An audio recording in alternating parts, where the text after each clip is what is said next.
Let's get weird. It's time for the madman to take over, and then we're going to turn to the architect.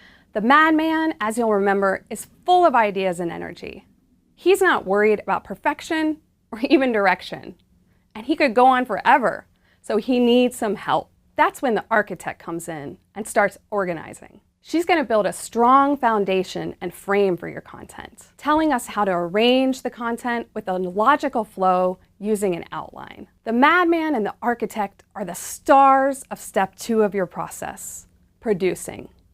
We want to spend about 25% of our time in the producing step. I know that sounds crazy, right? Why do we only spend 25% of our time actually writing in the writing process? Remember, we've already spent about 25% of our time planning. So we know our context, our purpose, and our audience. And now it's time to start building our content. First, we're going to start with the body. Second, we're going to decide on a strategy. And third, we're going to work from an outline. First, we want to start with the body. So a lot of uncertainty around writing comes from the fear of a blank page. You open up your computer and that blinking cursor is just staring at you. This is when we're going to tap into our madman who doesn't care about that blank page. I think the beginning and the end of a message are hardest to write. So that's why I always start with the body of the message. I actually put time on my calendar for this step of the writing process. That's right, I put time on my calendar just for thinking. That counts. In other words, I'm thinking about what my main points are going to be. I'm gathering my research, I'm immersing myself in the topic, and then I start free writing, just putting words on the page, focusing on quantity and not quality. Usually I like to schedule hour-long brainstorming and free writing sessions with myself, with 5-minute breaks at the top of every hour. For more visual learners, you might want to use things like mind maps or Post-its. For example, you could have all of the ideas that you want to include on different colored Post-its. And then you can move the Post-its into different topical groups to help you organize later. Now, you're going to use different strategies for different types of messages. For example, if you have a 15-page persuasive proposal that you're writing with a team, you want to brainstorm on your own first so that the madman can really come out and be creative, and then come together and brainstorm together. Remember, you want to write your first draft as quickly as possible and get words on that blank page. Number 2, decide on a strategy. So at this point, your madman is exhausted. He's got lots of good ideas. Some are good, some are bad, and now it's time for him to go to sleep. The architect is going to come in early, bright-eyed, with a cup of coffee ready to go. She's going to shape what the madman created.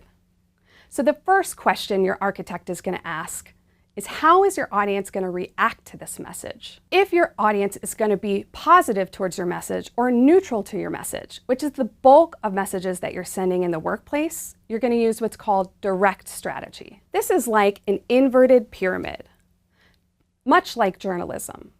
This is where we hit our audience with the headline first, the most important aspect of our message. Then we give them the reasons, the details, and a pleasant close. We hit them with the headline, and then we explain the details. For example, think of a time where you got a message that said, "Congratulations, you got an interview," right? It started with the headline, and then it explained the details because you were going to react positively to that message. Now, if your audience is going to be negative towards your message, we want to flip the pyramid and use indirect strategy. This is best for upsetting or relationship threatening or maybe even unexpected messages. We're going to include a buffer. Then we're going to include the reasons, news, and a pleasant close. So think about that last example. Let's say you didn't get a job. It doesn't start out with, "Hey, you didn't get the job, right?" It says, "Thank you so much for your application. We had so many qualified candidates. It was a really tough decision. Unfortunately, your application was not selected." So remember, Direct strategy if the audience is going to like the news or be neutral to the news. Indirect if they're going to have a negative reaction. Number 3, we want to work from an outline. Just like an architect uses a blueprint, we're going to outline our content. So based on your strategy, you're going to order your paragraphs on the outline. You're going to start with a great title that describes the main idea of your message. The main idea is the one thing the reader needs to know. This is the crux of your message. From there, you're going to divide the main idea into 3 to 5 different sections. For example, an email has an opening, a body, and a closing.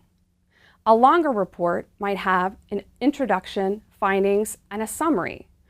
Or an even longer proposal might have an introduction, your proposed solution, justification, costs, schedule, and then authorization.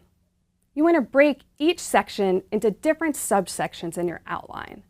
Try to make these sections balanced and mutually exclusive, so you're not having redundant content. For example, if you only have one subpoint in a section, you might want to move it up and include it with the information before it. You want to include notes on the details, research, and illustrations that you're going to need to support your subpoints in the outline. So let's say you were using Post-its. You could use a whiteboard to actually draw your outline, and then move the Post-its onto the whiteboard and arrange them like that. If you're working on a computer, you can cut and paste the content from your free writing exercise into that outline, but don't throw anything away. I always like to have what I call an overflow document open. That's just a blank page where every time I cut something, I paste it there instead of just deleting it. Who knows? You might be